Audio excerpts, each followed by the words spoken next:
አስረኛ ክፍልን ታጠናቀቅኩኝ በኦክስፋም ትጋፍ ወደ አማራጭ መሰረታዊ ትምህርት ቤት ተቀጥሮኝ ነበር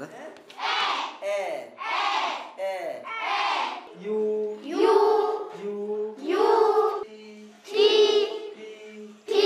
አሁን ኦክስፋም በተለያየ ስልጠና አይነቶች በመማር ማስተማር ዙሪያ በተመለከተ በየት አውጥቶ አመጃጆችን ሲያሰለጥን ሲያወያይ ነበር በዚህ መሰረት አሁን እኔ በድጋሚ እንደገና ጃንስ አገኝቼ ወደ ኮሌጅ አሁን ዲፕሎማ የቀጠልኩኝ ነው ያለሁኝ Is it correct?